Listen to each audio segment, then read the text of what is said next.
Commissioner Brunick, do you want to do a mic check?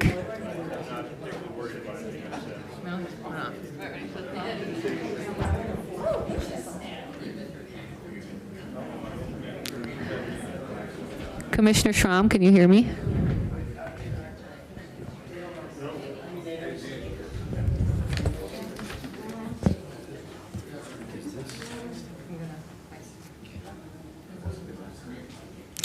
Dwayne, they can hear each other, but not us.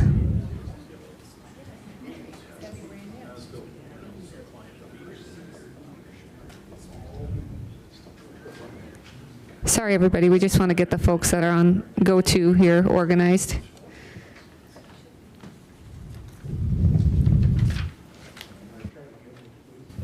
How about now, Commissioner Brunick and Schramm?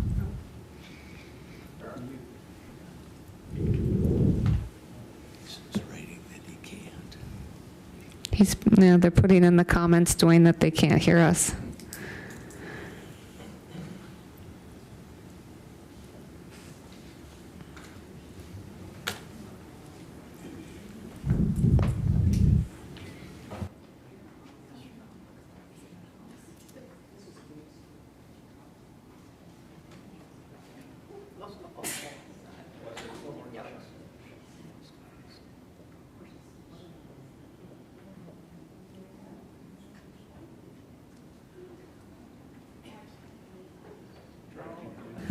Okay, Commissioner Schramm and Commissioner Brunick, how about now?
Test 1, 2, 3. Test 1, 2. Can you guys hear me remotely?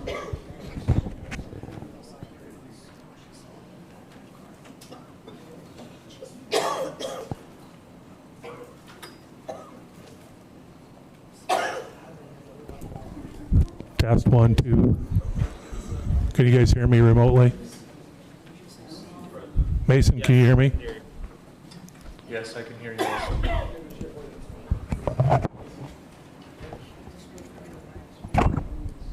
Can you guys talk again so I can make sure that we can get the audio in the room, please?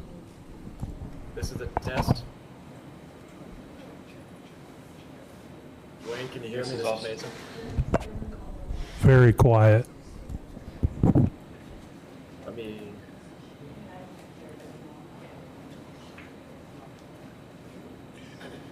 This is Ben.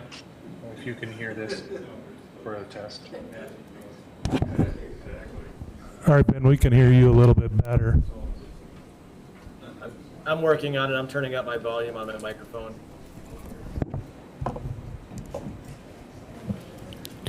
Okay, are we ready to go then, Dwayne? Okay. All right, good evening, everyone, and thank you for your patience. Obviously, with two commissioners, as you can see, not in the room tonight, we want to make sure all the audio works so that they can participate. So with that, I'm going to go ahead and call a city commission meeting to order. Please join me for the Pledge of Allegiance.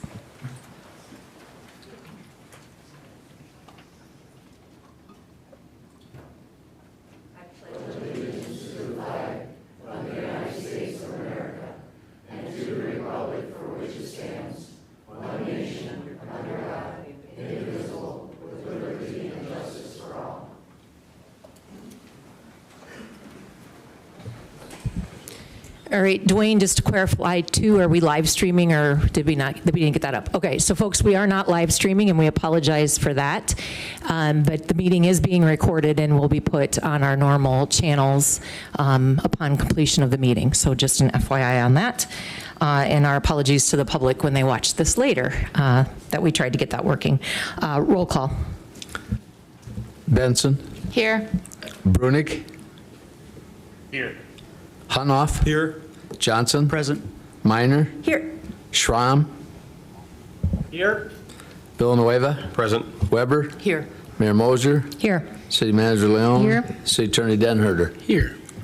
Next under routine business is to approve the minutes of the regular meeting of June 26, 2023. What is the commission pleasure? Move to approve. Second. We have a motion and a second. Any discussion on the minutes? All those in favor say aye. Aye. Opposed, nay. And anybody abstaining? All right.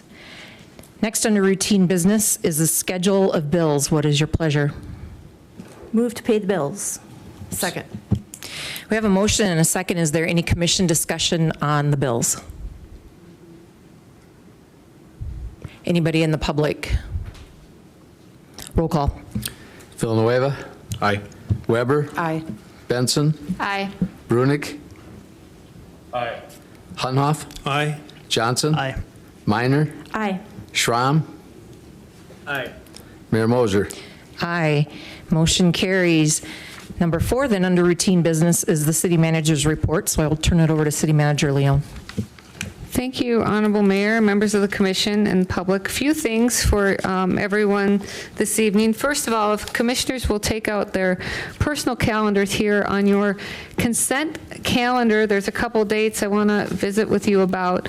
The first being the work session that I have placed on the agenda for our second meeting in August, which is the 24th. Due to the budget coming up and a number of other items that have been taking our attention, we have not put together a work session topic, but of course that's your purview to direct if you so choose. But I would ask that since we have budget meetings coming up and we're trying to get the budget put together and presented to you, that we not hold that, to remove that from your consent calendar, and that we not hold that work session or set that work session in July.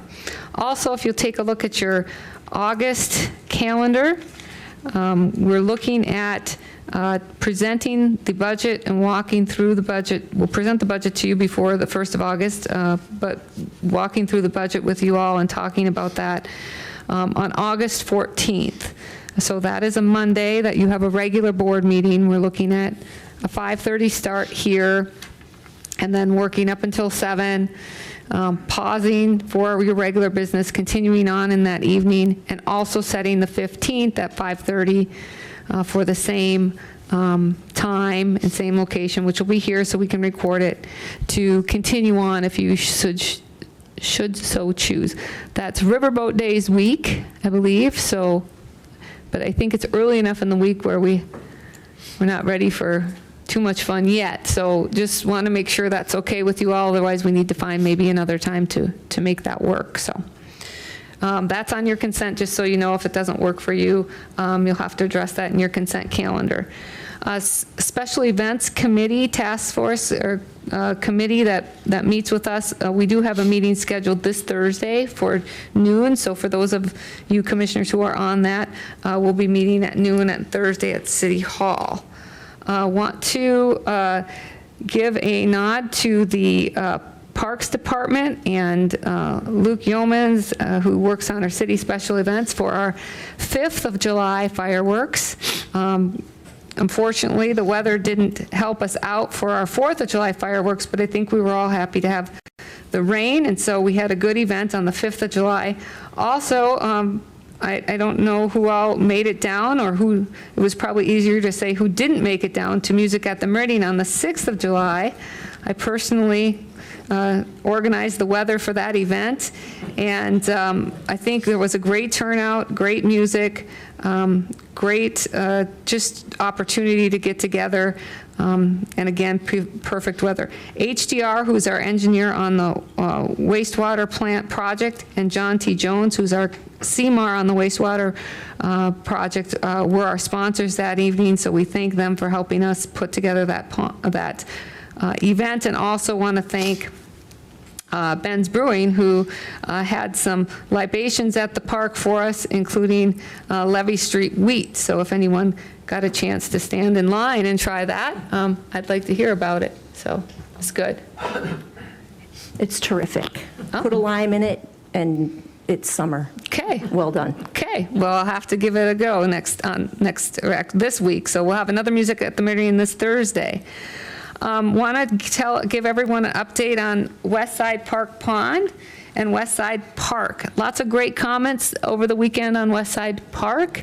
If you haven't been up to West Side Park, check it out. We still have some ways to go there on some of our improvements, but it's coming together. Many of you know that after our initial leak was fixed, we had another leak, not as substantial, but still not fixed to our liking. And so we contacted our engineers right away, Stockwell Engineers, and they contacted the contractor right away, who came right away and did the repair. And so we believe that's been repaired as of right today.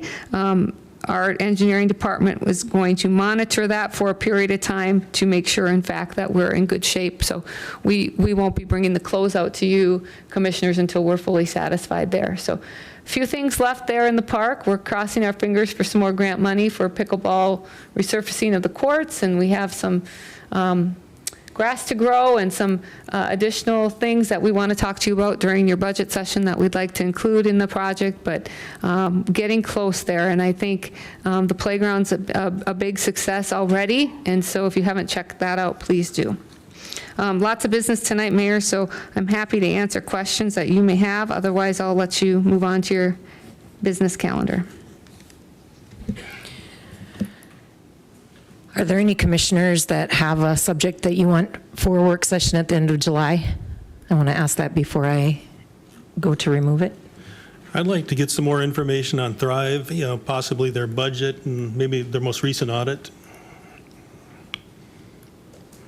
Are you asking for a work session then, Commissioner Hanoff, or do you want us to add that to the list for like a We can add it future to work it. session? We'll continue to the 15th if we would need to, but probably can get it done on the 14th. Thought I saw Nancy. Would you be able to attend our budget meeting to talk about some of those things? Okay. Okay, thank you. Okay, are there any other questions of the city manager before we move on? All right. Under routine business now is the time for public appearances. This is the chance for folks in the public to address the commission about items not on the agenda tonight. We have a full room, but we do have one, excuse me, I've been croggly all day today. We do have one scheduled speaker, so we are going to start with him since he did ask the commission to put his name on the agenda.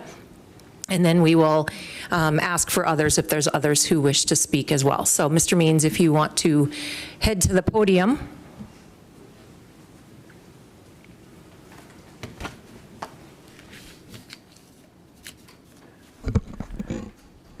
I'm Jim Means from 701 West Riverside Drive. Madam Mayor, Commissioners, thank you for the opportunity to discuss some concerns with Paradigm Technology and Dr. Ginfield. Paradigm in general, I have some concerns that revolve around the location, price, infrastructure, and contract. However, what I mainly want to discuss tonight is what we do know or don't know about the person that the city gave this extreme incentive to. When I first asked about who is this guy to some of the commissioners, they said, well, we really don't know much, but you can ask Amy. And so I did, and she told me he has 4 advanced degrees, an MBA, a master's in finance, a master's in statistics, a PhD in mathematics. He has 2 other businesses, Define, which is theoretical mathematics, and that has been sold and in the process of transferring, maybe it's already transferred by now. Then Form Dynamics, which is hydrogen in production. And after hearing all this, I decided I'd Google Dr. Kenfield and find out more about this very interesting guy. I could find almost nothing. When I first Googled his name, Paradigm in Yankton was the first and almost only thing that came up. So then, since I knew he was from Washington State, I Googled his name in Washington State, and there I got a street address and not much else. I Googled Paradigm in Washington. I got a corporate annual filing. His name was not on it. There was a Tacoma attorney as agent, and his significant other was listed as incorporator and governor. Dr. Kenfield's name was not on that document either. And I just tried to think of other things that I could Google and find something about, and came up with almost nothing, and kind of lost a little confidence in my ability. And I asked a couple other people who were a little more tech savvy than I am, which is not a very high bar. But anyway, they just started doing some looking too, and it seemed that Dr. Kenfield is basically a ghost on the internet. There's very, very little out there about him, and the comment I got from collectively from those other people was the most amazing thing is how little there is to find. All the people that researched agreed things just don't add up. Let's just say there was doubt and skepticism. And then, in an attempt to maybe focus a little on the searches, I went back to Amy and asked where Dr. Kenfield received all his degrees, and thinking that would give us a little bit of an avenue to look at. And I also said in these two companies that he has, Define and can't think of the name of the other one, but Form Dynamics or something like that. But anyway, we couldn't find anything on that, and asked her if she knew anything more about them, where they were, what cities, what addresses, what state, that maybe we could track and find out a little bit about those. We couldn't find anything, and Amy didn't know. It's just so many a little amazing things that we just could not find that you think you ought to be able to find. Things just did not add up.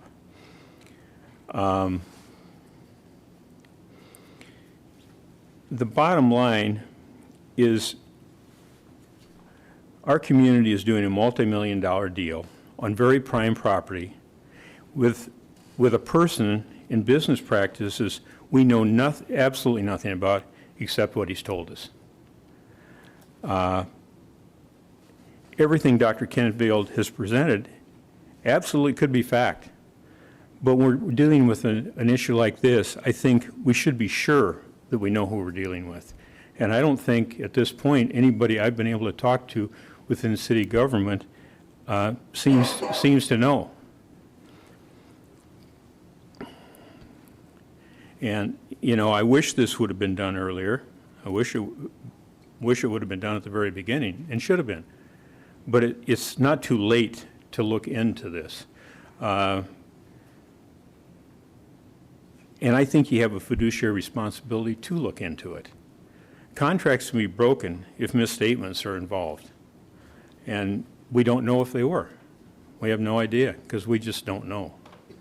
City staff should check and just verify what he has told us. Ask Dr. Kenfield what institutions he received his undergraduate and postgraduate degrees. Then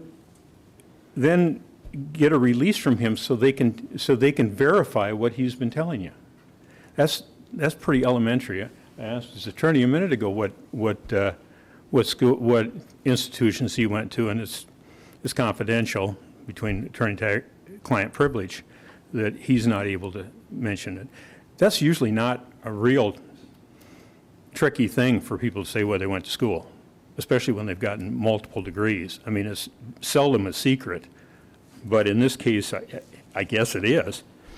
And then also, I think the city should find out the addresses of where these two companies that he claims that he founded are, and so they can find a little bit about them and find out how healthy they are, because I think the health of those companies that he supposedly founded, one of them he sold, the other one, I assume he's operating, their health is an indication of how healthy Paradigm's going to be in Yankton. And I just think we're, as a community, we owe it to the rest of the community as well as yourselves to make sure you know who you're dealing with. You know, it's that basic tenet, trust but verify. You can only trust so far, and then you need to find some verification of it. That's the main remarks I wanted to make, but there's just a few other things that have kind of come up in the last week or so that I just want to mention as well as, while I still have a little time. I've heard this comment several times. The time to object or ask questions was May 9th of 2022. Well, the normal process of selling property, city property, is to get an appraisal, take it to the Planning Commission to have them take a look at it, make some recommendations. Usually at the second meeting, they'll make a recommendation to the city, send it over to the City Commission, and the City Commission will have a little chance to look at it, talk about the price and what it might be worth from the appraisal, and if you want to give a discount, what kind of a discount do you want to give, all that kind of stuff. And then by the next meeting, you might vote to sell it or vote to put it on the market or do whatever you want to do with it. With this, I watched the meeting where you voted to do this. One meeting, there was no appraisal, there was no Planning Commission. It went directly to the City Commission at one meeting, and obviously there'd been some discussion on it. I don't know where, but there was, Dave gave a little introduction of Dr. Kenfield and a little reason why this might be a good deal for the city. Then Mayor Mosier asked him a couple of softball questions. He answered them. Mike Villanueva asked him a pertinent question for the life of me. I can't remember what it was, but he kind of answered that. And then Nathan congratulated him on the sale.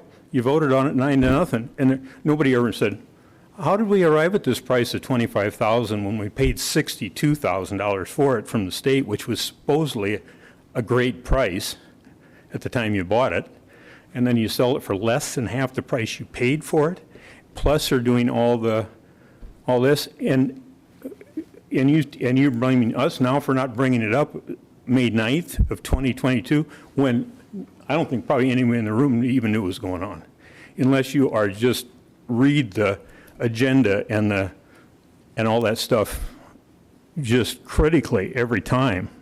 Usually you kind of hear about those things as they go through the Planning Commission, as they go through the process. There was no process here. It was just slam, bam, thank you, ma'am, it's gone. So anyway, I think for us, for Charlie to tell me at breakfast that I should have done something May 9th, or I've had some commissions say, well, it's too late now because those objections should have been back May 9th of 2022. I think that's a little disingenuous. But anyway, that's one point I wanted to bring up. Now, the other one is vetting and due diligence. I heard this, and almost word for word, from 2 or 3 people, so it must be traveling to the City Commission. You can't do it if you don't do it to everyone. That makes no sense. First of all, you probably should do it to everyone. If you're doing a big deal with somebody, you should do a little due diligence on them and find out at least who they are. I mean, do they have any, and maybe you did check to see if they have if they're a felon or if they're an axe murderer or something. Maybe you did some. I haven't heard about any, but you should do some due diligence on anybody you're doing a big project with. You probably check some of that stuff when you hire a custodian, but you're doing $1 million business on prime property and you know nothing about him other than what he told you, that I've been able to identify.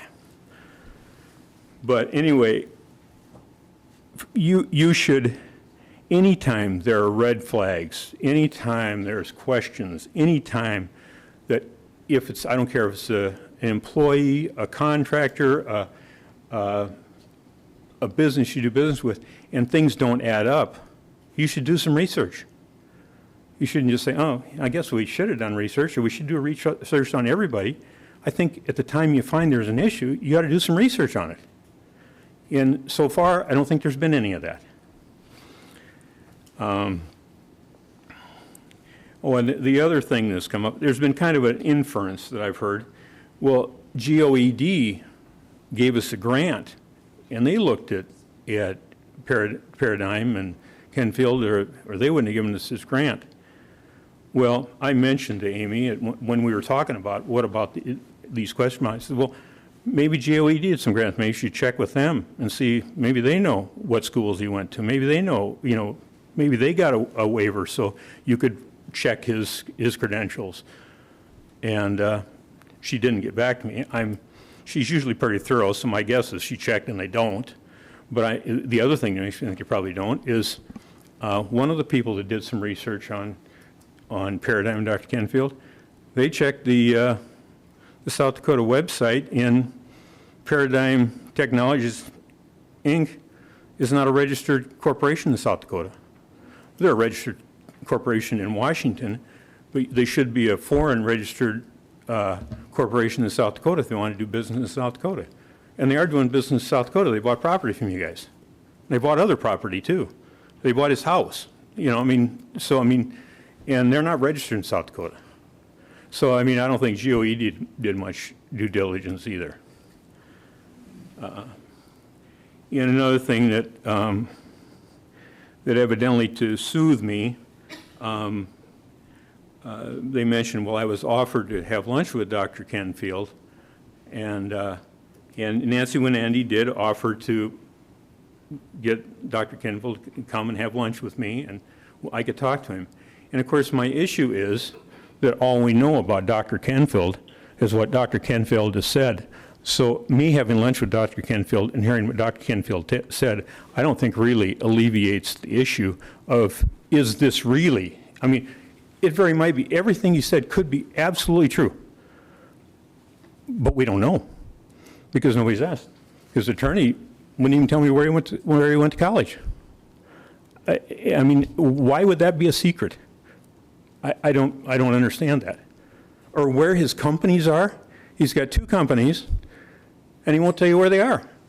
Is that a secret? Usually it's in most people's telephone book where they are. But anyway. And the other thing I want to mention, and I'm probably going to going on here a little bit long, so I'm going to try to wind this up pretty quick. But when I talked to a couple of commissioners and went and talked to Amy and said, I think you've got a problem with this guy. We don't know anything about him, and you can't find anything about it. It could be a problem. You should check into it. I thought I was doing my civic duty. I thought I was being a good citizen. See something, say something. And yet I've come to think through this process that at least some of the people on the commission think I've been a pest. And I take some offense to that. But anyway, I think it is time to look into this. And I know Amy invited him to come tonight. And I was hoping he'd be here. Because if he would just tell us this stuff and sign a waiver that said that we can look at it and confirm everything he's told us is true, I'd have no problems. I would just close up my book and go home. But that didn't happen. He sent his attorney instead not to say anything. I'm sure I'll come up here and criticize something I said.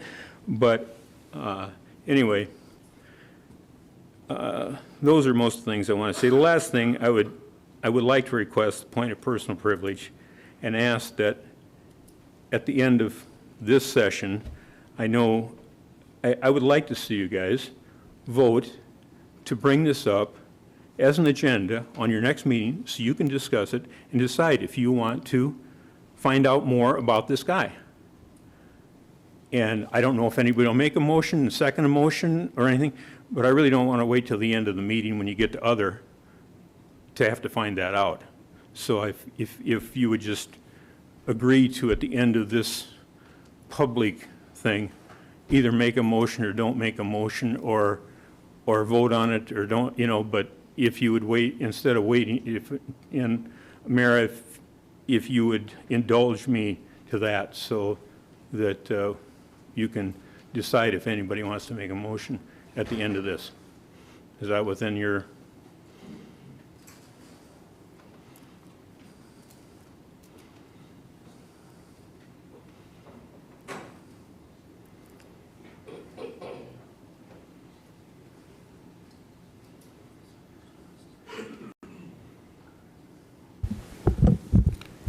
Unfortunately, we would have to wait till the end because public appearance is not time for the commission to make a decision. But at the end of that, couldn't you just make some leeway to bring it up, move it up on the agenda? Ross, can't you move that up on the agenda?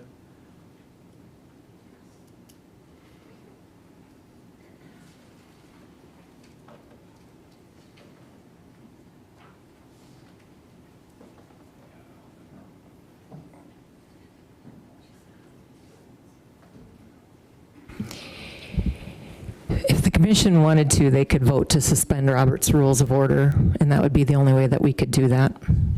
Well, thank you. But I would it's ask a you short to do that. agenda tonight, too, so hopefully. Thank you. I would ask you to do that. Okay. Well, we're a Thank ways you. from that yet. Thank you.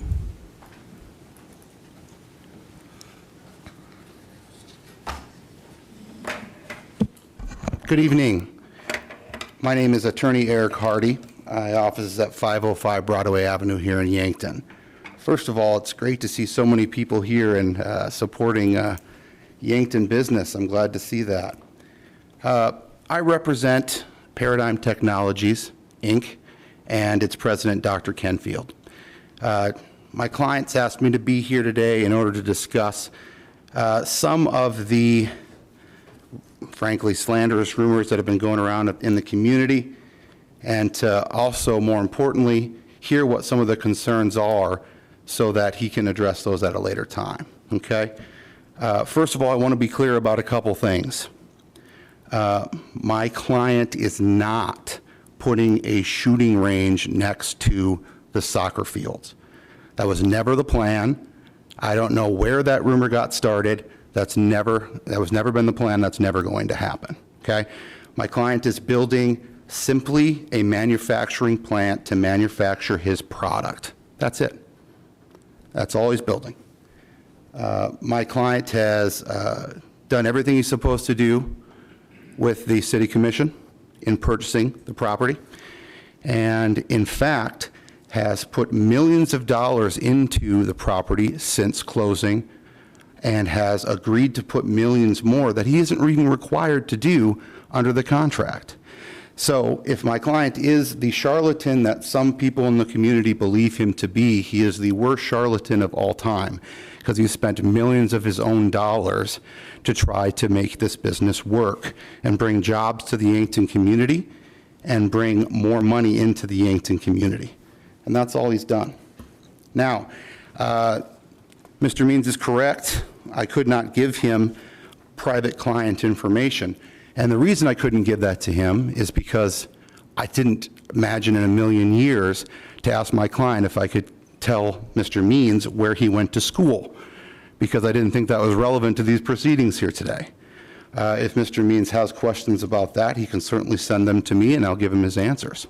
But I can't give them here today because that's how attorney-client privilege works. I can't give information that my client hasn't specifically authorized me to give here today. But my client has done everything that he is supposed to do under the contract. My client has done everything appropriately in obtaining said contract, and my client looks forward to working with the city of Yankton and the community, and looks forward to being and meeting every single one of you. And I'm here today to listen to any concerns, take notes back to my client, and if anyone has any specific questions that they want answered, they can refer them to my office. And I'm not going to answer questions right now, no. And I'm happy to do that once they are sent to me. My client appreciates everyone's being here and everyone's time. And we are ready for those questions. Thank you.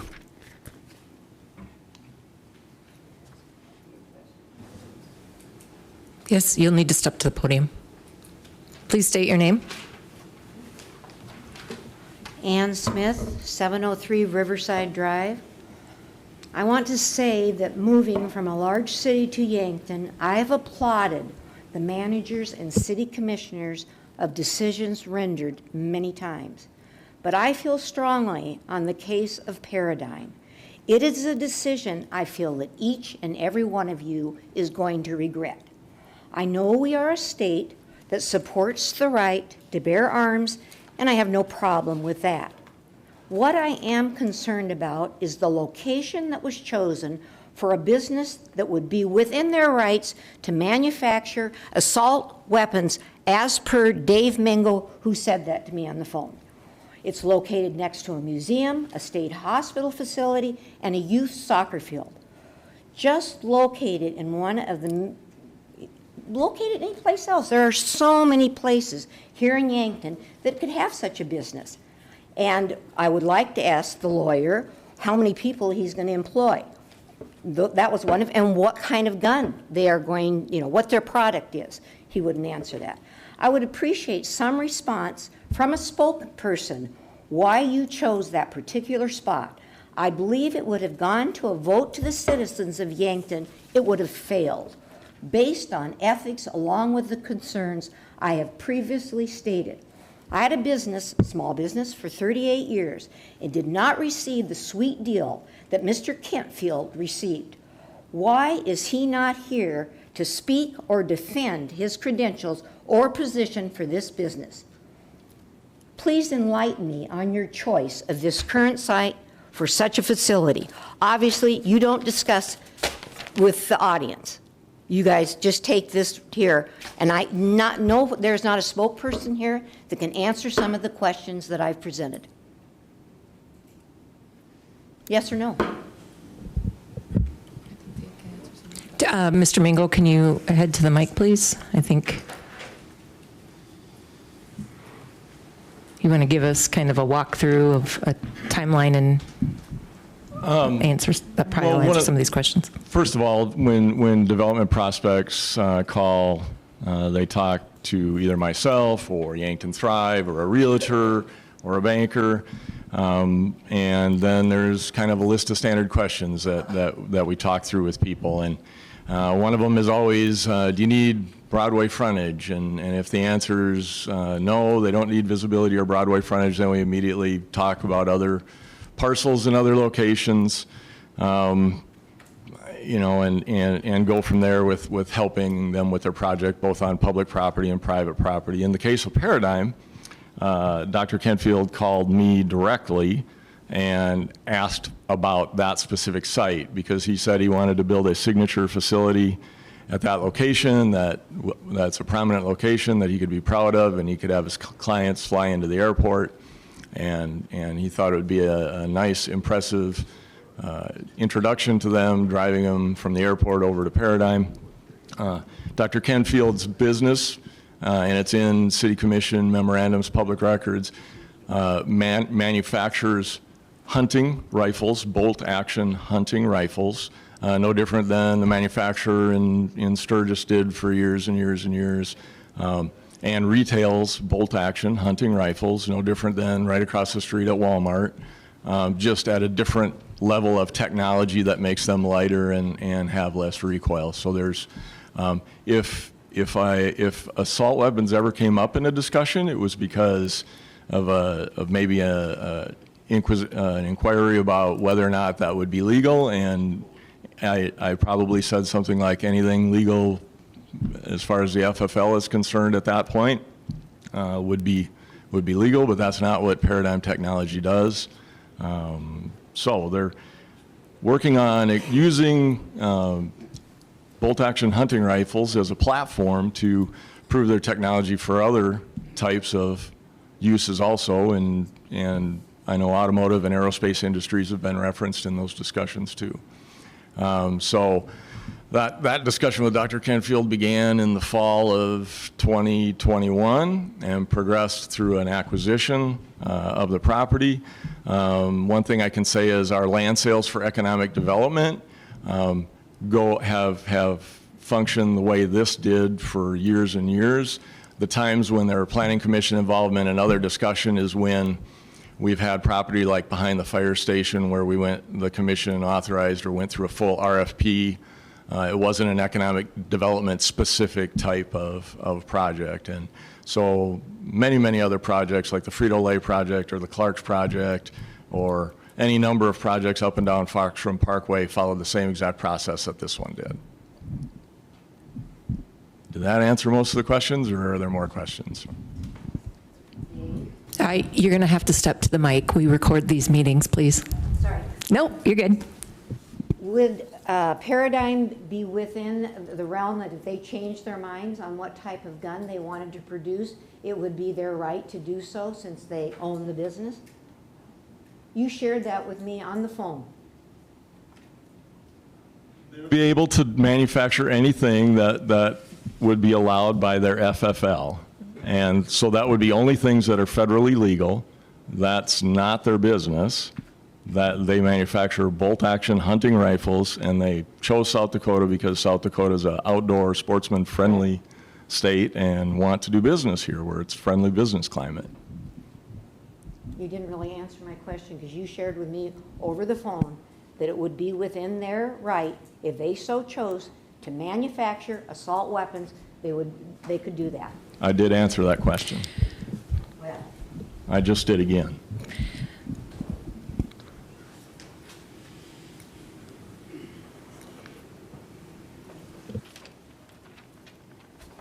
Once again, Eric Hardy. If I can, I am authorized to answer your two questions. So my client intends to hire around 25 individuals out of the city of Yankton, was one of your questions. And my client intends, as he said, to build bolt-action rifles. That, I believe, answers those two questions for you.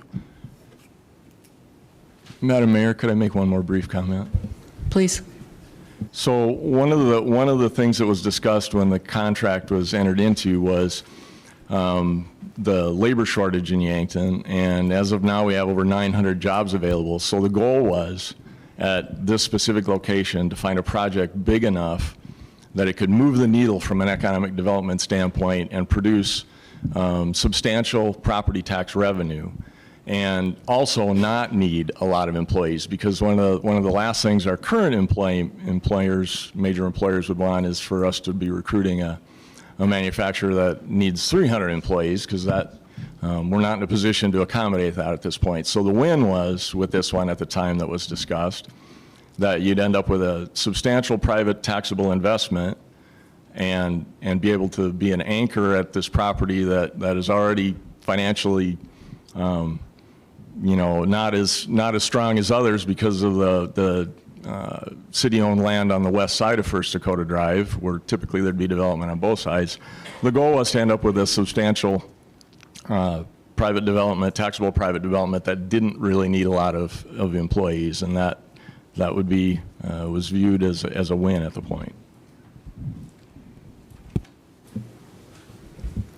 Is there anybody else that wants to address the commission?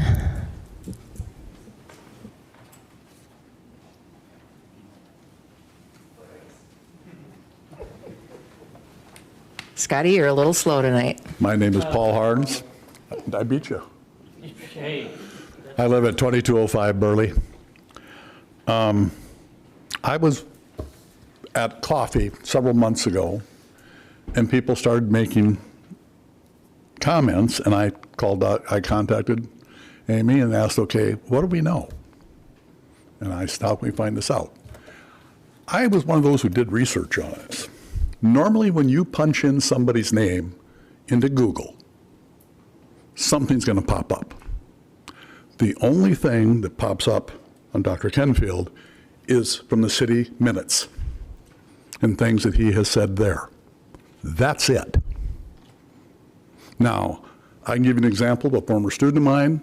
I plug in her doctor name, last name. It lists every publication she's ever done. It lists every convention she's ever attended. She no longer lives here. She's out in California, and I can find out everything she's ever written and published. I find nothing. That is something wrong. if you find nothing when you Google somebody. Secondly, with the FFL licensing, the Federal Firearms License, it depends on what kind of license it has, what he can do with it. And his own lawyer can admit that. We don't know what kind of license he has. So he could make assault weapons if he wanted to, unless his license doesn't say so. And that's a fact. Like I said, I did research. I tried finding the companies. I found nothing. I did find something on the technology. And that was a person who did a review on the type of technology that he's using. But it never mentioned a name or anything else. That was it. And that person, I can tell you, was not happy with the technology. That was the only thing that was made. It's like 4 lines long. That's it. So I do worry when you can't find anything about a person who says they have a doctorate, they have an MMA and all this. Something's got to pop up here, people. If nothing pops up, you got a problem.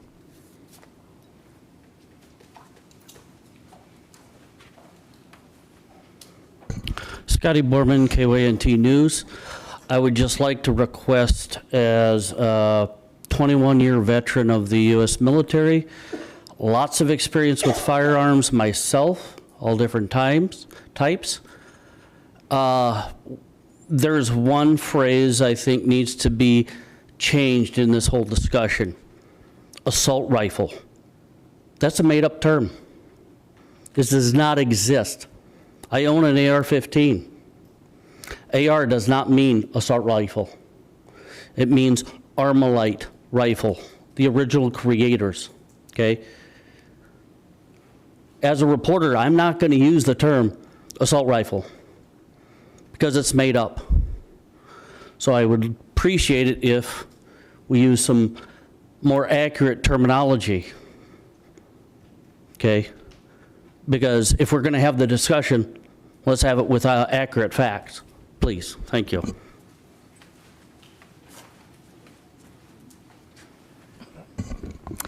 Judy Vanderheel, 510 Chalkstone Road, Yankton. I want to make it clear, as I speak before the commission tonight, I am not here in any adversarial role at all, just looking for information. Because Yankton belongs to all of us. It's our community. We're all neighbors. We all want to use our resources in the best, most effective, efficient way possible. So, I want to be, in listening to your commentary at the last meeting, and I listened to the May meeting of 2022, I think at least twice, because I wanted to make sure I heard it all. And you were very enthusiastic then, and I believe, based on what I've heard so far at the last meetings, you're very enthusiastic now about this project. I want to be enthusiastic about it too. But based on things that Mr. Means had brought up, and even things, quite frankly, that the attorney has said tonight, I still have issues. I still have concerns. So maybe you all can help. And I'm not sure that's going to go right based on what happened with Ann's request. But I want you to help me, help all of us, bring us to where you are. If any one or more, preferably more, of the commissioners could state for us or state for me, I'm not going to speak for anybody else, I have no idea what they're thinking, what is it that makes you so excited about this project? What is it you find in this project that is a yes for Yankton? Yes for that location, yes for that investment. And you may be totally right. We may be totally missing the boat. Dave has mentioned some things. I heard him at the meeting in May. But I'd like to hear it from the commissioners. You are the people that we've hired to do the job for us. You are the people that have deliberated about this, probably know more about it than any one of us, because you've deliberated about it at times when we're probably not here. So if one or more of you could state for the group, what is it you find most attractive about this, or why you feel you're going to vote yes? Maybe you don't feel comfortable doing it now. Maybe your minds are starting to change a little bit. But at least before you vote tonight, I'd love to hear, because I want to leave here being enthused about this. And I also have a question for the attorney, just point of reference.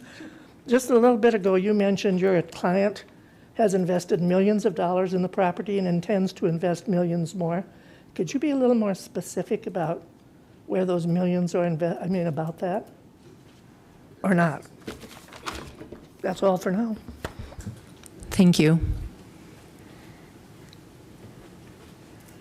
Is there anybody else in the public that wants to address the commission? Excuse me. One more thing. You got to watch me about that because I'm always going to do that.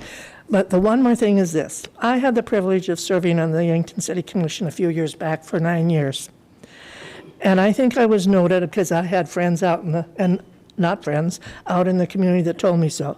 I asked questions. Please, if anything that's said tonight from this audience gives you pause, raises your eyebrow, or you want to know more about, sometimes it's scary because you don't know if any other commissioner is going to be on your same track. Please, I beg of you, ask questions because I, for one, am watching that. It makes a difference to me. Thank you. My name is Barb Black, 2311 Valley Road. And my question is regarding background checks. And I wonder if the commissioners or the city manager or through the city, if there is a policy regarding background checks. If there isn't, I believe there should be, because for one thing, a background check costs about $25 and you have the results in an hour. It's a pretty simple thing to do. And I've worked in higher ed, and in higher ed, it's common practice. They do it for every hire, for everyone. You sign a release, the college does a background check on it. This is true of hospitals, it's true of municipalities. It's common throughout, and it's such an easy thing to do, and it would alleviate hard feelings that we are experiencing right now. And yes, people must be treated equally. So anyone who is a potential hire or anyone involved in a major transaction regarding the city should agree to a background check. Is it necessary? It's a good idea. I can give incidents after incidents of things that have happened that are regrettable. I have them here in a letter for you that I'll share with you, with the commission. But education history, criminal history, business history, and verifications are all part of a background check. When there are gaps or no information, that should be a red flag and call for further information. Common red flags are criminal convictions related to a job, fabricated employment or educational history, as well as discrepancies in personal information or negative professional references. I just think background checks are common and an easy thing to do. So my question is, to the city manager or mayor, is there a policy regarding background checks? Do you have a written policy? We don't have a written policy. However, we do background checks on certain full-time positions, and depending upon their level of maybe responsibility is the right word, makes a difference on how much background. There's more background, for example, for a police officer than there is for someone who may work on our transfer station. But if I heard you correctly right now, you do not have a written policy regarding background checks? You know, I don't believe so. I would have to check with our HR department. I don't think, we may have a policy statement that says we do a background. It might be in the actual application that we say you may be subject to a full background check. But Usually they have to sign off. yeah, you know, that the city employment application I'm talking about. So for folks that we do business with, I got to change my readers so I can take my readers off so I can actually see your face. For people we do business with, we don't do a background check. If the city commission wants that to be a policy of the city, we'd have to make some determination on, you know, what level, or if we do a building permit, or, you know, is there a certain financial level with which we would, or size of business, or, you know. But I'm talking about hiring and major transactions. Yeah, for hiring, we've always done background checks. I would say, like I said, they depend, the extent of which depends upon the responsibility of the job or the types of work that the individuals do. You know. Thank you. I'll present my letter. Sure, and what I can do is, if I have it, I can get copies and get it to all the commissioners in your SharePoint. Thank you.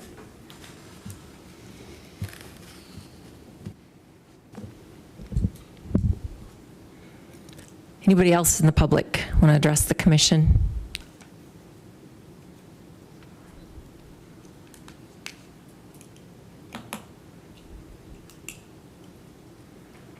I'm used to online meetings, so I kind of feel like I have to do that and wait like the 7 seconds at least. Usually they always say for people to come off their mic, but I want to make sure I give people a chance to stand or make that decision.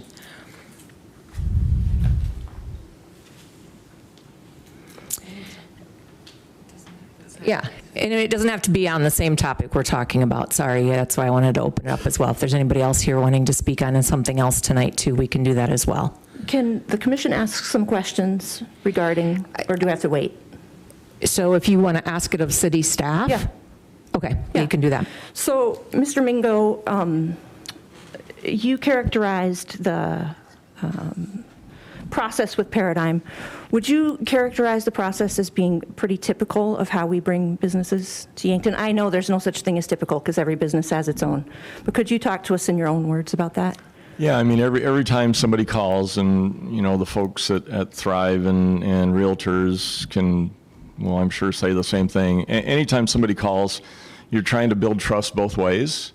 So it's not only do we trust the prospect, you know, we're trying to also sell the community and promote the community and have the prospect develop trust in us as a community and us as a place to invest their resources, because usually when they call, they're looking at a dozen different places, and you never know, or maybe they've landed on one already. But the process was, if there is such a thing as typical, the process was very typical. No different than the Clark's Reynolds project or the Frito-Lay project or anything else. The only thing that was maybe a little different was the prospect, and it's not different from all of them, but the prospect was very specific about that site as a place they wanted to do a signature facility and building that they and the community could be proud of. And so, as commissioners, as staff, we followed that process the way we followed the process with every business that comes to town. Yeah, there was nothing different about this action or this course of discussion than others. Can you talk a little bit, I've had some questions about, you know, the risk, what kind of risk the city is assuming, and I don't know what we can talk about with clawbacks. Can you talk to people about how that works? So there's risk on both sides of the coin, and in this case, the private developer has more risk than the city, and in that the city has safeguards and a clawback. If for some reason their project didn't come to fruition, which we have no indication of that, the city can claw back the land at the original purchase price. But as long as the contractual obligations are met, that wouldn't be a process that we'd be involved in. Yeah, and as far as the project development in this case, the actual frontage, as far as the infrastructure is concerned, that this prospect is occupying is a very small percentage of the overall $4.5 million infrastructure project.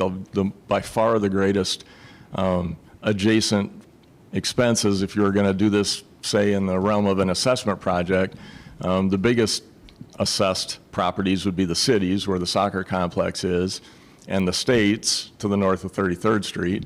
And neither one of those properties are able to be assessed, which is why the funding package came together the way it is. So the paradigm benefit from the infrastructure is a very small percentage of the community benefit from the infrastructure. Since Dr. Kenfield has purchased the land and been working with the city, moving through that process of helping him get established, things are proceeding as they normally proceed. I know you have a checklist. We're moving through the checklist, Yeah. and he's meeting every... Correct, and he's got an architect on board who's in contact with us regularly, I'd say at least monthly for a while, and then weekly more so at this point. And he's got a contractor on board who's a regional reputable contractor on board with the project, and the manager of that firm has been in contact with both myself and the building official on many of occasions, just asking Yankton-specific questions. So everything is proceeding as planned contractually. And he has been working with GOED, the Governor's Office of Economic Development, and that is proceeding at its own. So that's, some people think or have discussed that he received some sort of grant, and Paradigm did not receive a grant. The city is the recipient of the grant, and we asked Dr. Kenfield to provide support documentation to make the city eligible for grant funding, and that's in the form of what's called a LIP grant, a Local Infrastructure Improvement Program grant.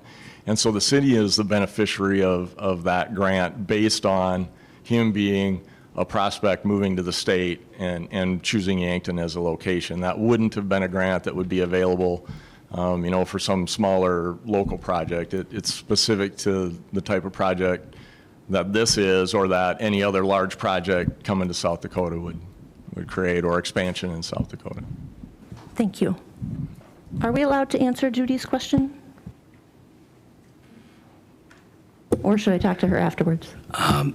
I would actually recommend that, because we have the spot on the agenda at the end, for commissioners to address each other but not discuss, that would be the time, similar to Mr. Means' request, that the commission consider adding it as an agenda item. That would be the time to have that decision rendered as well.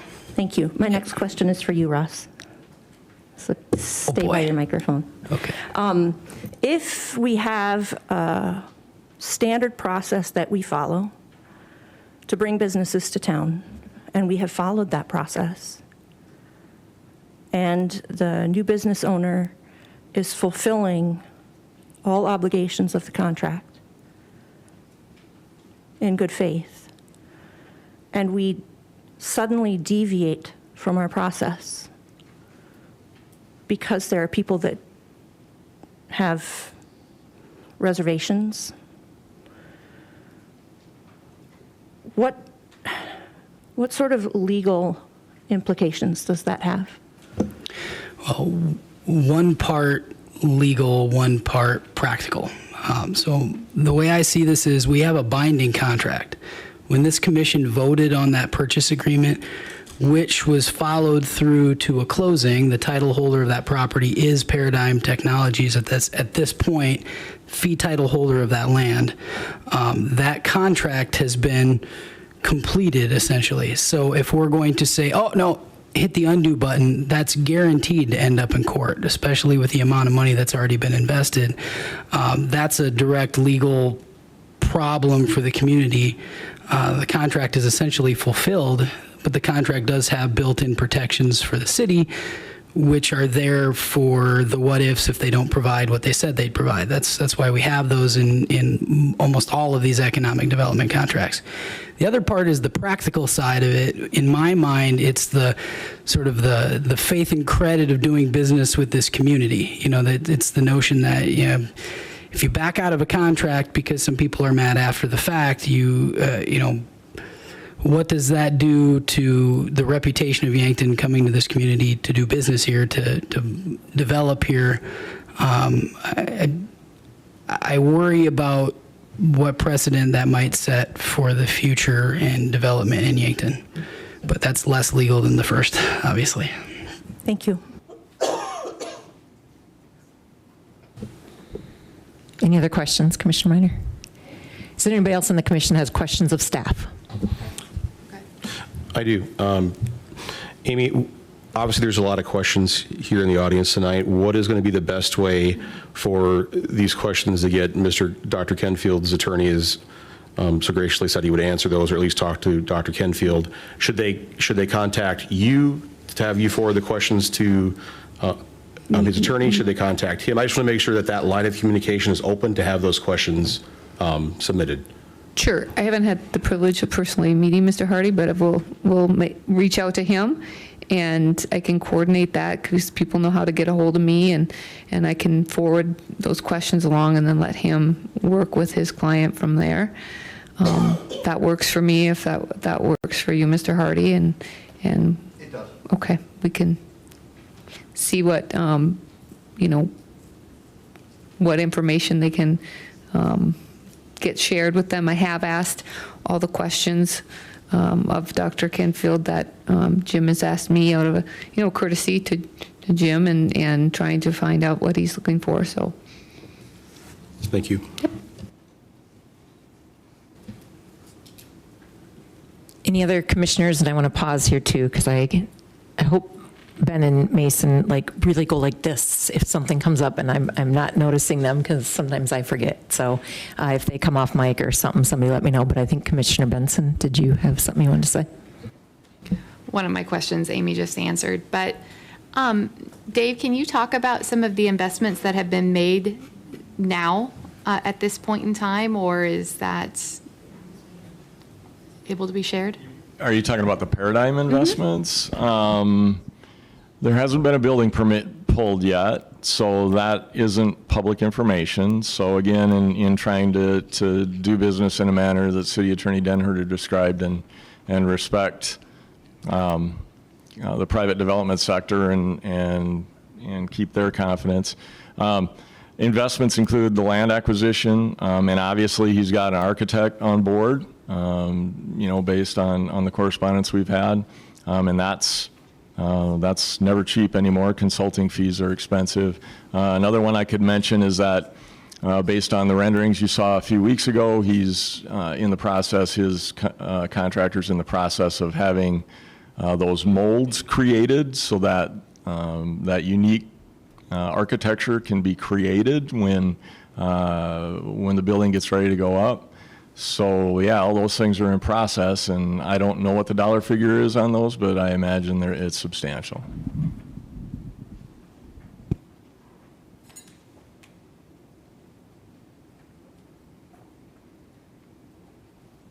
I have a question for Dave, Madam Mayor. Oh, yes. Yep, sorry, I was staring at my screen to see if the red mics went off. So I heard you itemize some of those things as far as Paradigm's investment. Can you give us kind of a big picture on what the city is putting into this in terms of infrastructure, for instance? Yeah. And also, I'm kind of interested how you arrived at that price, because it seems to me like it's about a tenth of the actual value. The price, the land sale? Are you talking about the incentivized Right, the sale? incentivized Yeah. purchase. So the second part of that question is an attempt to land a large anchor, highly taxable investment, and an investor who is willing to waive the county discretionary formula, knowing that the city is going to be the benefactor of the tax increment district, and also knowing that we had a really good chance of getting the grant. So you think about what the property sale was, the value of that, and you think about what the access to the grant was, the value of that, and you think about the difference in the increase in taxes he's going to pay by waiving the discretionary formula. And the other thing is it simply was an incented sale price in an effort to attract an emerging technology to the community and hopefully that it can expand into other sectors of production.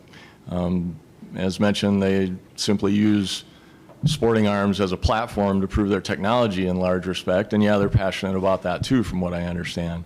As far as the investment in the subdivision, it's the Mead addition. And we went through a long process of going through creating a Mead area plan. That was at the time when it was assumed that the Soccer Association would not be at their location at some point in the future. So that development plan included discussions about tax increment district financing and any other ways that we could maximize the taxable return on the property to try and pay for a really expensive piece of property to develop. This is one of those pieces of properties, and I'm speaking of everything from 30th or from 31st to 33rd, not just the Paradigm site, but the rest of it also. It's one of those pieces of property that if you did an RFP on it, you'd probably have to give it away because the infrastructure is so expensive if the private sector had to carry it. And First Dakota Drive was assessed their fair share, and the stormwater management was constructed. It would be a very difficult property to have the private sector be invested in. So that was another reason for the incentive price. It's a $4.5 million project. And again, the analogy I used before is if it was going to be a special assessment project and all of the land was privately held, the vast majority of the property would be being assessed would be the cities for the Soccer Association land and the state for the north side of 33rd Street, but that's obviously not accessible. Yeah, that's a $4.5 million project. It's an expensive piece of property to develop, and the soccer complex that's a great location. They're going to have a great facility, but the city owns that land, and as the developer has that responsibility.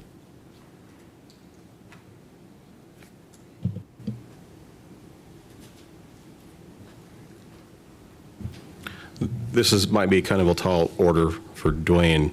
Is there any way that we could potentially put the elevation of that building up just to take a look at it real quick? Is that possible, or is that going to be too much searching?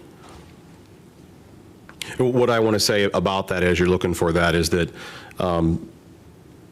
I wasn't super excited at first when I heard that it was going to be manufacturing. However, seeing the building, which I think is absolutely gorgeous, I think it's going to be a really beautiful piece of architecture on that corner. And I think when we get it up here, we'll see that as well. And I know, Dave, you touched on something that excited me was the emerging technology. I know Mr. Means, when he brought up, I had asked a question. The question I had asked Dr.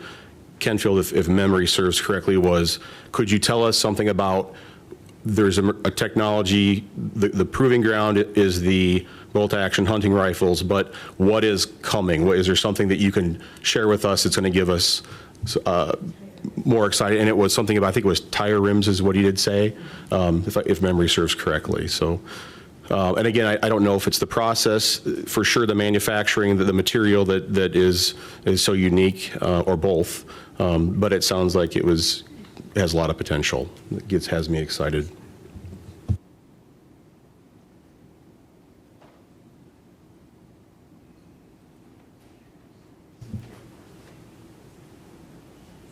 Are there any questions you had of the drawing, or you just wanted to put it up? I just wanted to see it and bring it to the forefront I again? think when you hear manufacturing, at least when I first heard it, I thought, great, we're going to have a metal building there, but it's I think it's a very beautiful building. And my understanding was that the panels on the outside are a reflection of the carbon atom. Is that correct? It's been a long time since I did chemistry. As architect and contractor, create a mold that will reflect the carbon they use in their products. So it's kind of that's why he considers it a signature building at a prominent location. Thank you, Dwayne, for pulling that up. Appreciate it. Dave, can you talk about what other development this has spurred in the Mead addition? So the city also entered into an option to purchase and right of first refusal with Stephanie Tamasia for property to the north. So we're very hopeful that moves forward. The Paradigm project has an additional 3 acres associated with it, and They plan to do another 40,000 square foot building if things work out in their business plan the way they hope. So there could be another sister building to the one that you see in that image just to the north of it. If not, the city has clawback on that property, so there's some protection there. The property to the north that Ms. Tamasia is proposing, that's going to be was proposed at the time to be a retail national, I'll say it, non-alcoholic beverage company, service provider, drive-through provider. So yeah, looking forward to increased traffic there. The project includes turning lane on Broadway, so that's going to make things safer up there for people to get in and out of to the Mead and all the way over to the Cantor Building and to HSC from that direction. There's also been questions about whether Paradigm could sell off parts of this property at a higher price. Can you address that question? No, the contract doesn't allow speculation. And that's what, we learned that with the very first property in Fox Run a couple of years before I started, even 30 years ago, where one of the properties was sold. And so every contract since then is included.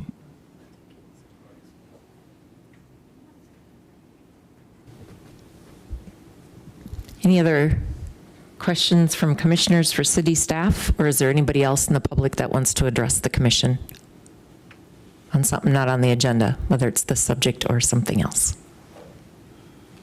Amy, I have one more comment for you.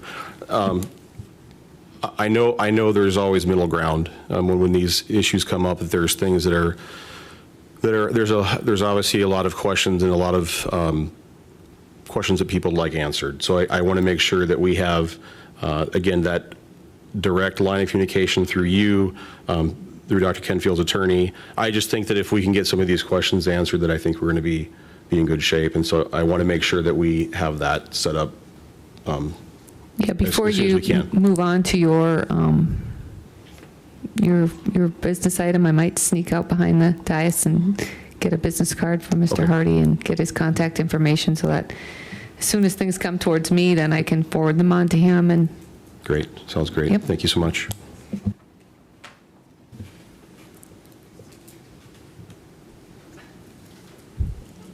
Oh, sorry. I keep I had a quick scanning. question for Dave, or I guess Amy could probably answer it too, which is, you mentioned the clawback provision.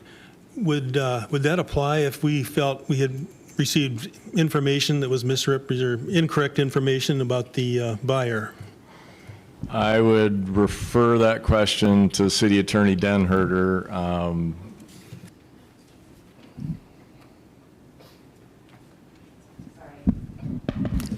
My fault. Sorry, I was being asked a question in my right ear. I missed the question in my left. Can you repeat it again, please, guys? I was just asking Dave or Amy if that clawback provision he mentioned, if the city receiving incorrect information from the buyer, if that could apply to something like that. For the clawback, not specifically, no, because it's basically an option to repurchase the property that's triggered by certain facts being triggered or coming into play, particularly the development not occurring as promised. So if the development doesn't happen, the city has the right to repurchase, and we get any structure that is built at no cost, because we only have to pay what we paid for it.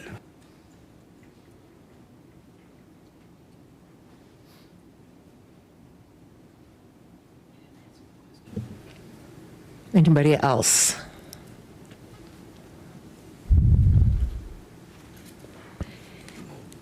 Commissioners Brunick and Schramm, can you give me a thumbs up if you're good, so I don't keep staring at you? Okay.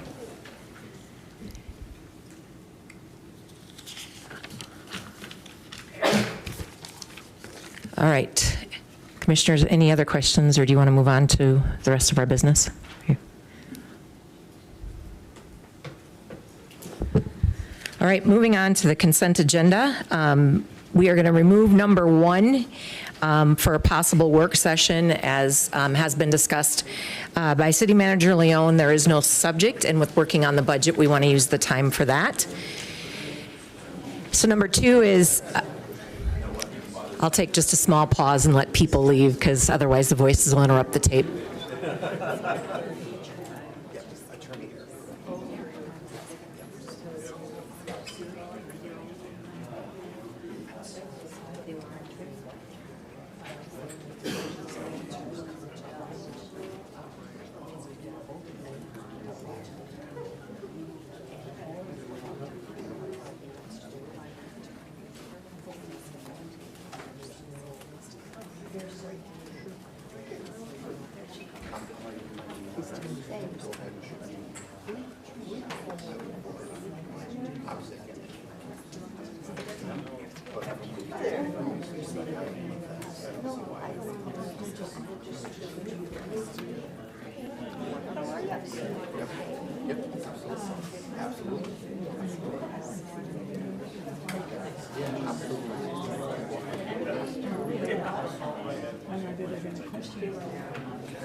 Okay, good.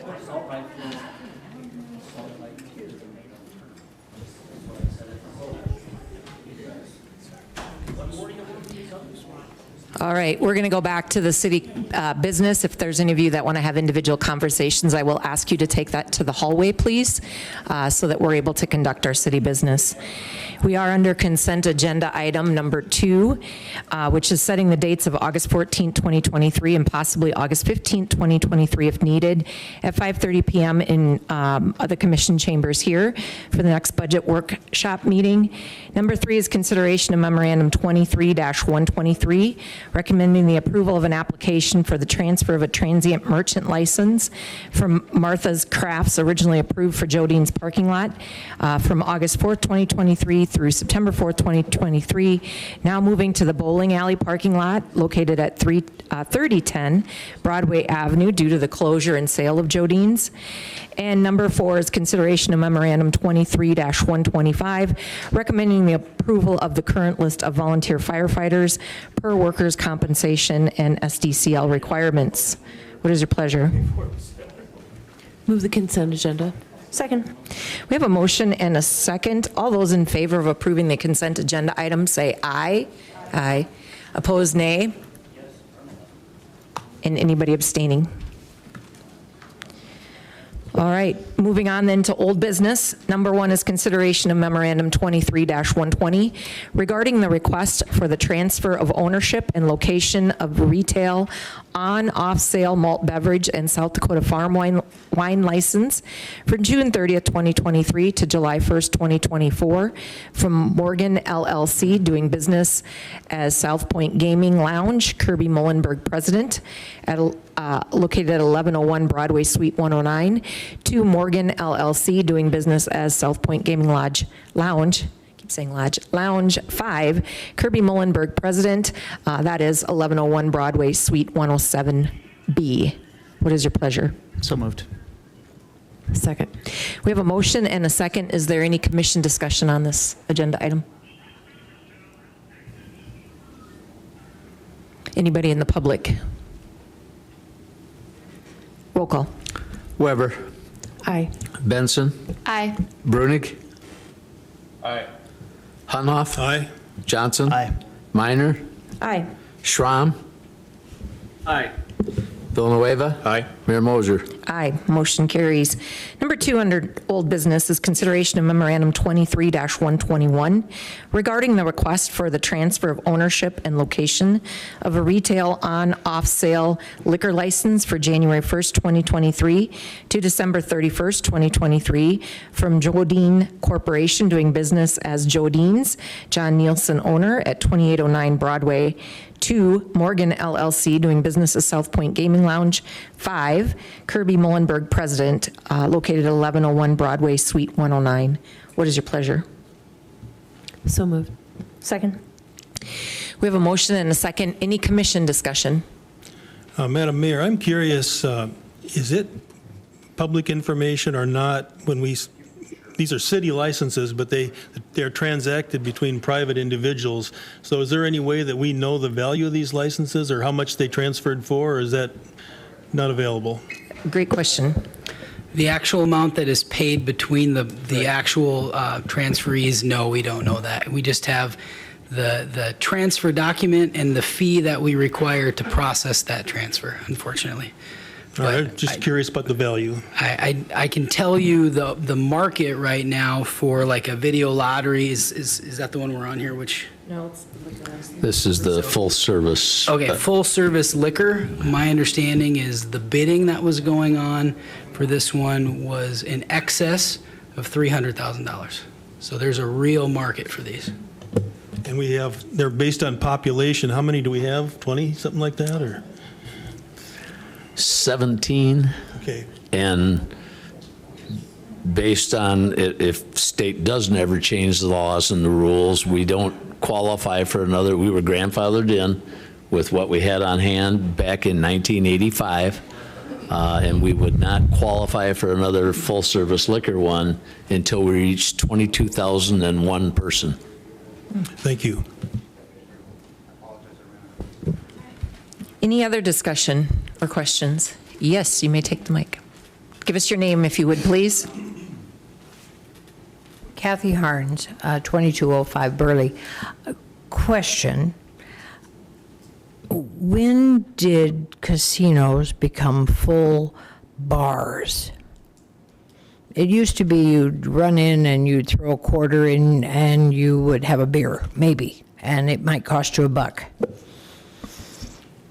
When did we have them become bins or a place that pays property taxes, which I'm sure Morgan does too?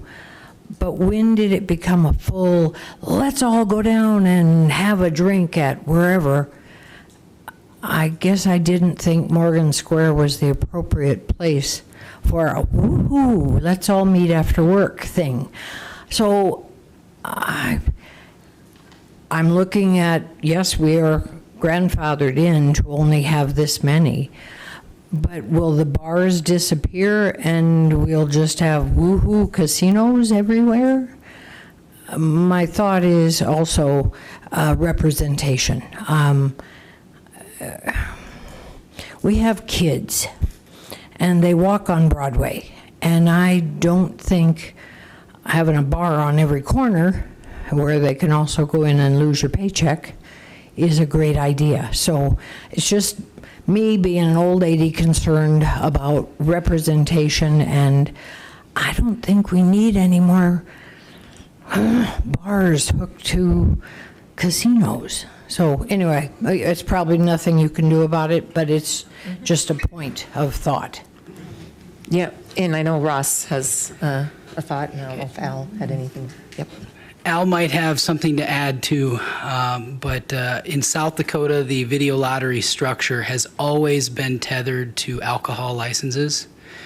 And in this particular case, where it's moving to is already an existing casino with numerous beer licenses, and now liquor is moving into that location also.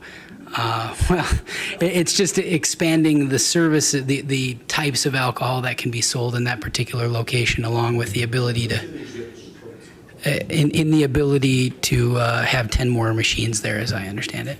You'll have to go to the microphone, please. Sorry, we're recording, so I want to make sure everybody can hear. Paul Harness, 2205 Burley. What does the city get for the transfer? Al should know this one. Transfer, basically nothing other than if it's a new license. If it's just a transfer, we've already received our fee on the first issuance.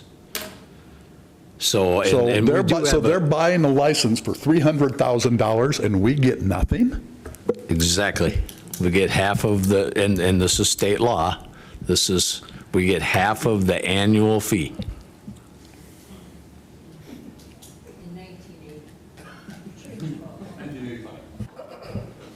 Call your state legislator. Any other discussion as tied to this? We do have a motion and a second, but I do want to see if there's any other discussion or questions. Anybody else in the public? Roll call. Benson. Aye. Brunick. Aye. Hunoff. Aye. Johnson. Aye. Minor. Aye. Schramm. Aye. Villanueva. Aye. Weber. Aye. Mayor Moser. Aye, motion carries. Number 3 under old business is consideration of memorandum 23-122 regarding the request for a special events malt beverage on-sale retailer's license and special on-sale wine retailer's license for one day, August 12th, 2023 from the Center. Chris Thury, Executive Director, that's located at 900 Whiting Drive. What is your pleasure? Move to approve. Second. We have a motion and a second. Any commission discussion? Commissioner Hunoff, did you have anything? Oh, sorry, I saw your mic was on. Oh, I like it. Eager voters. Okay. Anybody in the public? Roll call. Brunick. Aye. Hunoff. Aye. Johnson. Aye. Minor. Aye. Schramm. Aye. Villanueva. Aye. Weber. Aye. Benson. Aye. Mayor Moser. Aye, motion carries. Moving on to new business, number 1 is consideration of memorandum 23-126, recommending the approval of resolution 23-26 in support of the Stencil Group's application for South Dakota Housing Development Authority housing infrastructure funding for the multifamily project in the Meridian District. What is your pleasure? So moved. Second. We have a motion and a second. Any commission discussion? Dave, do we have an update on when they'll get work underway on this?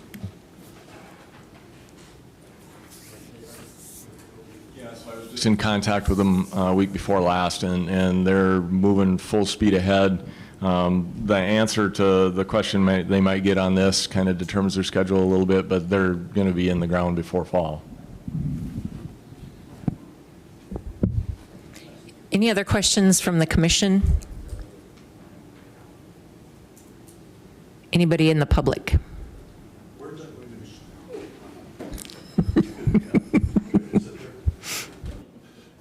All Harness 2205 Burley. Where's that at in the Meridian District? Do you have I don't have the exact address in front of me. It's taking Riverboat Days parking, let me tell you that. It's right east of the Gurney building, in that big open area before you get to former Yankton.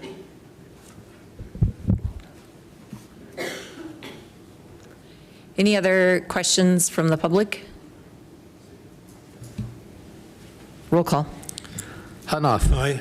Johnson. Aye. Minor. Aye. Schramm. Aye. Villanueva. Aye. Weber. Aye. Benson. Aye. Brunick. Aye. Mayor Moser. Aye, motion carries. Number 2 under new business is consideration of memorandum 23-119, recommending approval for bid awards for the 2023-2024 annual supply of transport tank wagon petroleum products to Gersner Oil. What is your pleasure? So moved. Second. We have a motion and a second. Any commission discussion?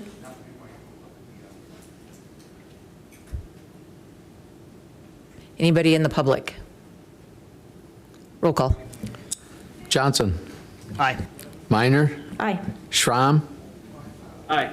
Villanueva. Aye. Weber. Aye. Benson. Aye. Brunick. Aye. Hunoff. Aye. Mayor Moser. Aye, motion carries. Number 3 under new business is consideration of memorandum 23-124, recommending acceptance of the completed McVeigh Family Sundial and Reflection Garden project, and authorize the finance officer to issue a manual check to Parkway Construction in the amount of $14,128.20. Just to remind the commission, we did get $275,000 donated. The total project cost was $282,564. So the check is the difference between the donated funds and then the final cost of the project. Understanding that, what is your pleasure? So moved. Second. We have a motion and a second. Is there any commission discussion? I would just like to say what a gorgeous addition that is. I was up there around Sunset, are the lights on a timer? Dave, tell me the lights are on a timer up there, around the sundial, or around the labyrinth. Todd, are the lights on a timer? I was getting ready for the next item. Well, Commissioner Minor, it's a sundial, so. No. I know what you mean. I'm just kidding you. Around the labyrinth, are those lights? They'll be on a light dark sensor, just like our street lights, just like our lights along the sidewalk. Huh. There may not be power to them yet. No, there is. Okay. Well, because I was there taking it all in and thinking, gosh, this is beautiful, and there were so many people in the park. That's what struck me. When I've been around West Side Park in the past, there are a lot of people down around the pond, but there were young couples with kids in and out of the playground. There were skateboarders galore. I was taking in the labyrinth and the sundial, and I closed my eyes and had a moment, and when I opened them, I thought I had ascended. There were lights on all around me. It was beautiful. Yeah, no, they would be on a sensor. They're on twilight. Yeah, it was right at dusk. Dusk to twilight. Okay, I thought maybe it was in twilight, mine. dusk to dawn. Sorry. It's gorgeous and great work, everybody that contributed to that. And Commissioner Johnson promised me that the sundial works, so he has tested it out? I have tested All it. right. It works. I can attest to the fact that the sundial works. I do want to say thank you, the McVeigh family and everybody that had a hand in that. I was up there with my daughter Maya, walking the labyrinth, and it was so peaceful, and we sat there. It was a beautiful evening. I really enjoyed it. Now, I will say, though, I put my heels on where you're supposed to. I followed the directions. For some strange reason, me standing in that sundial, I took up 2 hours. And so I don't know if it's the clock that's the problem or if it's maybe, I'm not sure, but I'm working on that, though. I had to get skinny. Think skinny, Commissioner Villanueva. Maybe have Maya or one of the other kids do it for you. Okay. Any other commission discussion, comments? Anybody in the public? Roll call. Minor. Aye. Schramm. Aye. Villanueva. Aye. Weber. Aye. Benson. Aye. Brunick. Aye. Hunoff. Aye. Johnson. Aye. Mayor Moser. Aye. Motion carries. Number 4 under new business is consideration of memorandum 23-128 regarding resolution 23-27, which is a plat of lots 17, 18, 19, 77, 78, and 79 in the Crestview Homes subdivision. That location is the south side of the 100 block of Orchid Drive, White Cranes Estate owner. Dave, did we get that through the Planning Commission? Yeah, the Planning Commission voted unanimously to recommend approval of the proposed plat and the acknowledgement that this plat is formally considered a preliminary plat so that any other small lots that are created within the subdivision can be handled administratively and not have to come back through this process. Hearing the Planning Commission recommendation, what's the pleasure of the commission? So moved. Second. We have a motion and a second. Any commission discussion? Anybody in the public? Roll call. Schramm. Aye. Villanueva. Aye. Weber. Aye. Benson. Aye. Brunick. Aye. Hunoff. Aye. Johnson. Aye. Minor. Aye.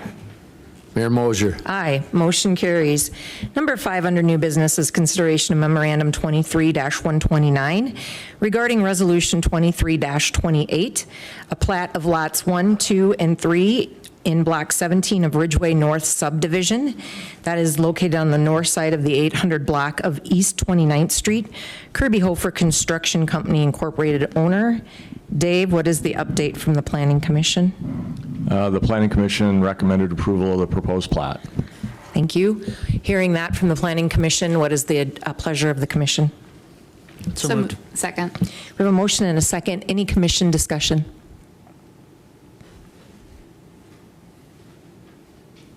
Anybody in the public? Roll call. Villanueva. Aye. Weber. Aye. Benson. Aye. Brunick. Aye. Hunoff. Aye. Johnson. Aye. Minor. Aye. Schramm. Aye. Mayor Moser. Aye, motion carries. Number 6 under new business is consideration of memorandum 23-127, recommending approval of resolution 23-29, ending the active network contract and entering a new software agreement with Civic Rec. I don't know, Todd, are there any updates or any comments you want to make, maybe more so why we're making the switch and what it entails, before I ask for commission recommendation? This is the second time we're making the switch. We were with Active for a number of years. Software changes, unfortunately, they haven't been the easiest for our staff to work with. On the back side, putting things in it isn't always easy. And then even more importantly, on the front side for our users, to get information, get people registered, especially think summer recreation programming. There's a lot of clicks involved, and it just hasn't been very user-friendly. So we, again, had gone away from Active. We were with Max Galaxy for about 2 years, and then that was going well. Unfortunately, Active bought Max Galaxy, so back to Active we went.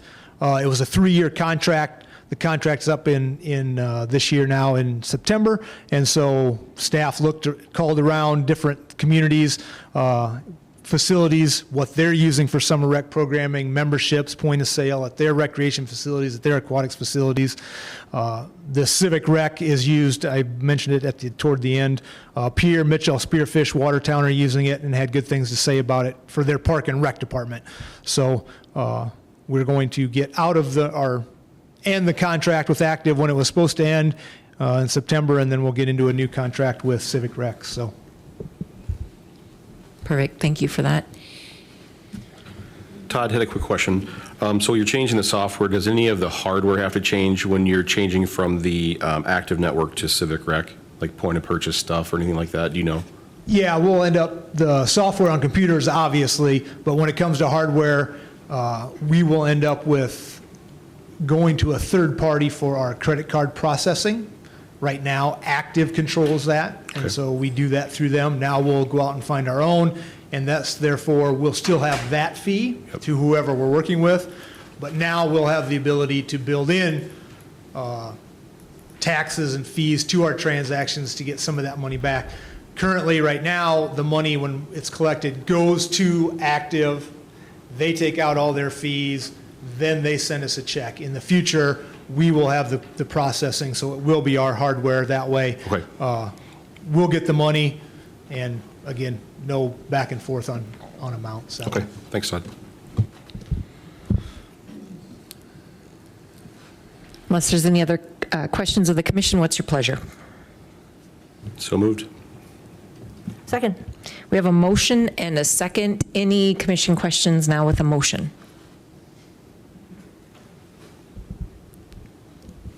Anybody in the public?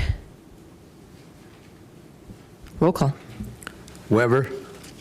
Aye. Benson. Aye. Brunick. Aye. Hunoff. Aye. Johnson. Aye. Minor. Aye. Schramm. Aye.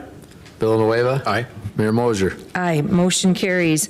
Number 7 under new business is consideration of memorandum 23-130, recommending approval for a bid award from Jacob Warner in the amount of $110 per acre for each year of the 31st Street 5-year haying lease. That 5-year total then would be in the amount of $22,000. What is your pleasure? So moved. Second. We have a motion and a second. Any commission discussion? Anybody in the public? Roll call. Benson. Aye. Brunick. Aye. Hunoff. Aye. Johnson. Aye. Minor. Aye. Schramm. Aye. Villanueva. Aye. Weber. Aye. Mayor Moser. Aye, motion carries. That does conclude our items on the agenda from new business, which brings us to then the other business of the agenda tonight. Is there any other business for the City Commission? Madam Mayor, I'd like to discuss possibly adding an item or items to the next agenda. I'll make a motion to this effect, but I just found some of the discussion during public appearances to be pretty illuminating regarding things like, the amount of time the public had to react to this, how we determine, who's responsible for the due diligence and background check of any buyer of an incentivized property. Also, do we have a policy on appraising city property when we sell it on an incentivized basis? So I'd just like to discuss with the commission whether those policies are needed. So I'd like a motion to that effect for the next meeting.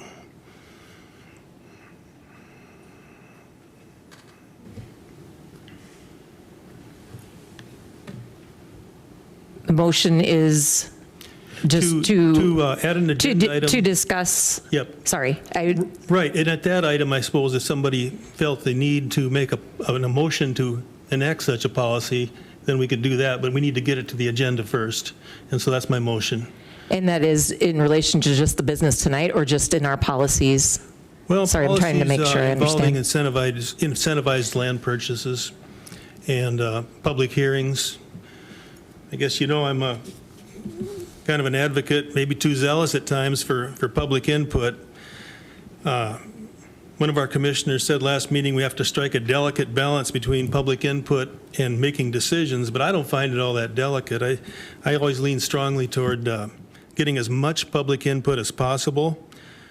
That Paradigm project was a big deal, a lot of taxpayer money involved, and so why wasn't it appraised? Why didn't the public have a 2-week notice so they could respond before the deal was concluded? I think those things are important, and hopefully we can discuss them at the next meeting.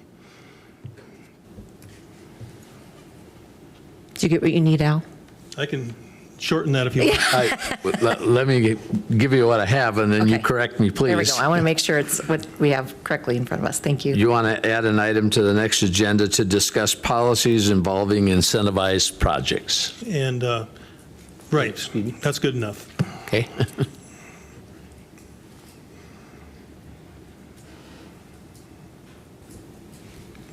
Is that something for the regular agenda, or is that a work session item?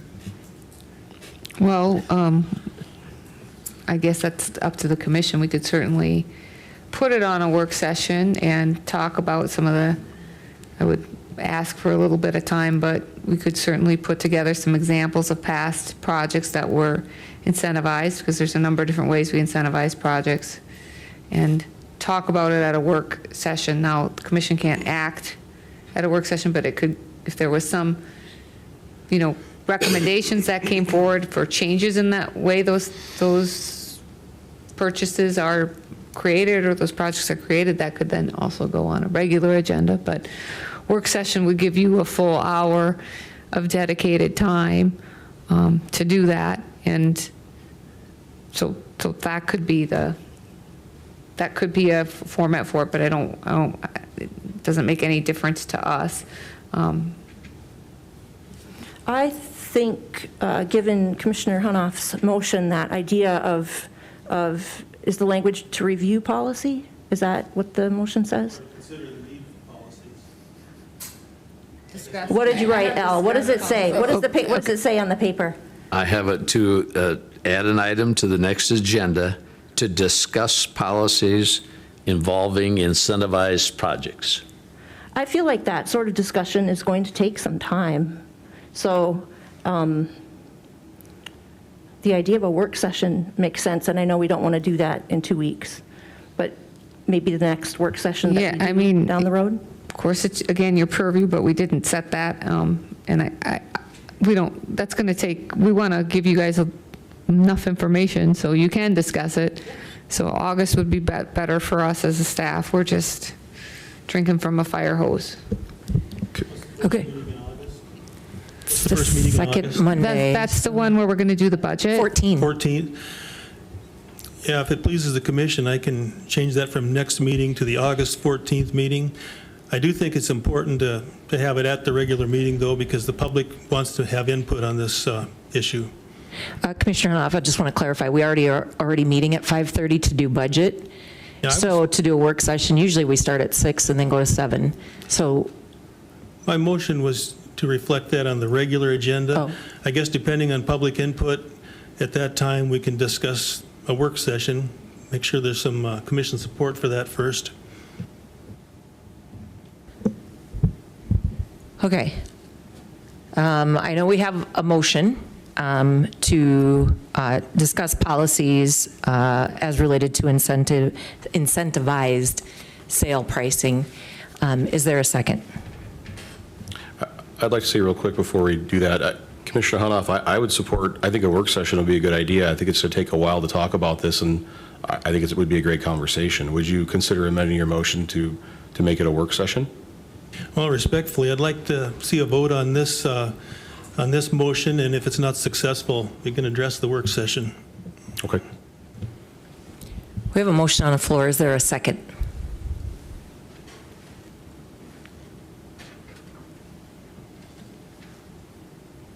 We do not have a second on that motion. Is it the pleasure of the commission then to put this at a work session in August? Would that be amendable? I can move that. I want to make sure the public is aware that those work sessions are open to the public. Good point.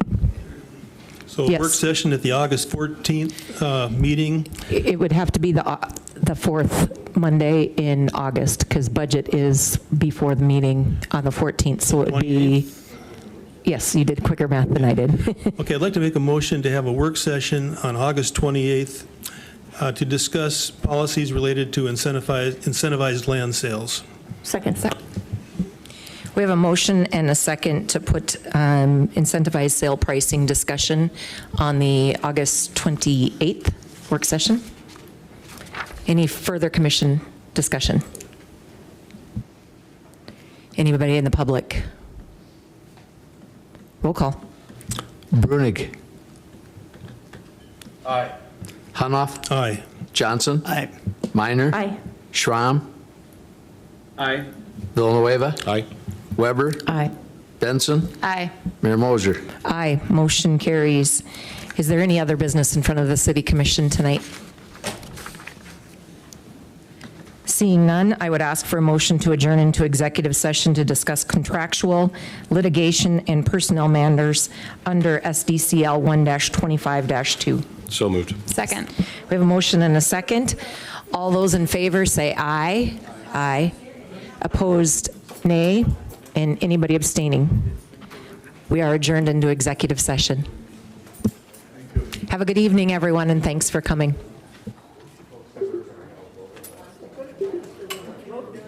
This conference is no longer being recorded.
Well, that's something you can't fix on the fly.